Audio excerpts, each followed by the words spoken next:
Hello guys and welcome back. So today it's finally time to go and get some fish for this aquarium, so I'm going to be taking you guys with me to the fish shop.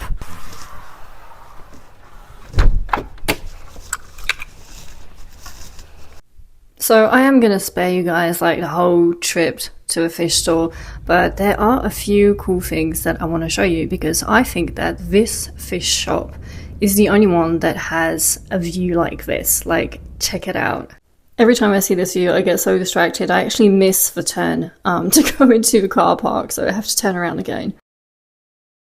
Ever since I've set up my new tank, I've been trying to source one type of fish, and it's been relatively hard to find them.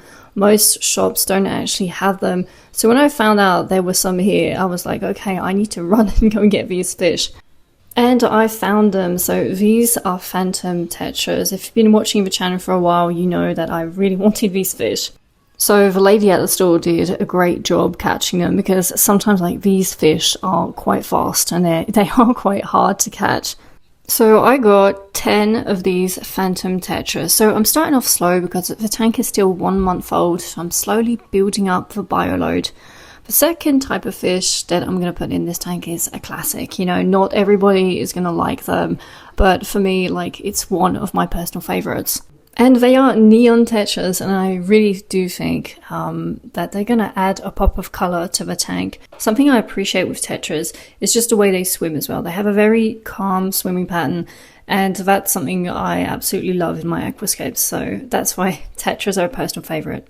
So as much as filming outside of my house is cool, I am no way a professional vlogger, as you're going to find out. Okay, so I just got home. I'm going to start acclimating them. I can feel the water inside the bags are quite cold, so I do think I'm going to float them for a while. I'm just going to take some water out of the tank because I'm afraid if I put the 2 bags in, it's going to overflow because it is like full to the brim.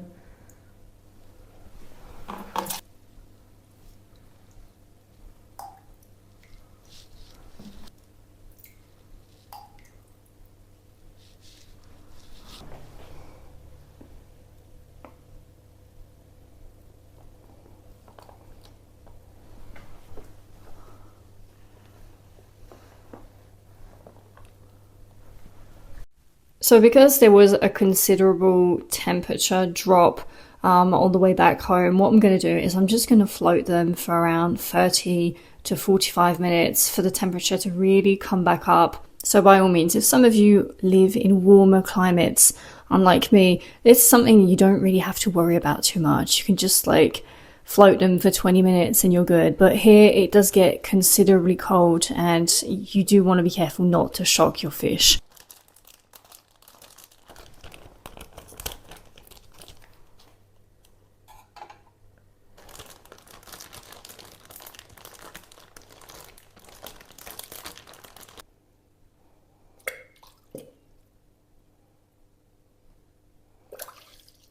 So now that I've taken some water that was from the shop out of the bags, I'm actually going to test it because depending on the reading, I'm going to acclimate them for longer or not, because sometimes they can really be high nitrates in water from shops and I don't trust it. So I'm going to test it.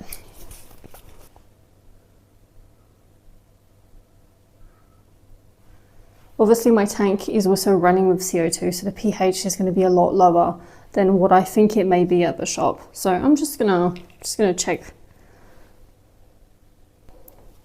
So obviously you don't have to take these extra steps. This is just what I do. In no way do you have to do the same thing. It's just I want to avoid shocking the fish, you know, especially it's cold outside. The parameters are a lot different, so yeah, just better safe than sorry. So let's take a look. That is the shop and that is my tank. So we can see here that the pH is really high. That is something around 8, which is a lot. The other parameters like almost the same, but we can see that my tank has a very low pH. So we're sitting about something like 6.5, 6.8. So I am going to drip acclimate them because it's too much of a gap. So I've put all the fish together inside this jug and I'm going to start to drip them. This is just some of the water that I took out earlier, so I'm just going to use it to drip the fish.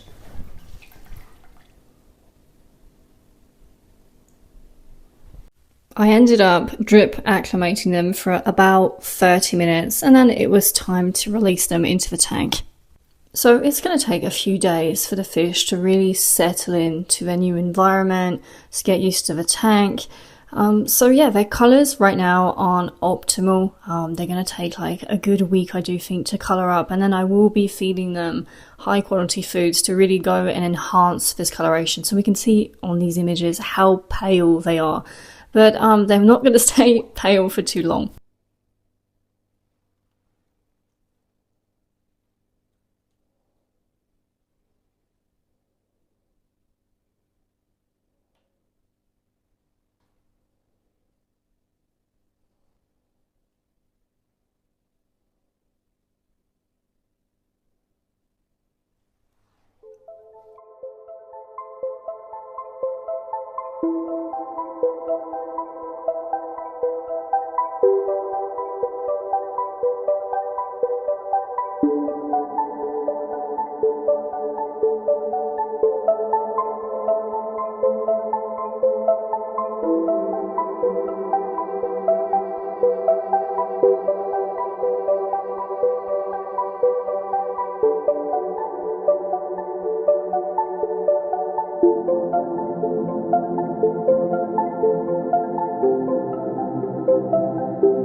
And that is the end of today's video. So guys, I hope you enjoyed it. I will see you next Monday for a new video.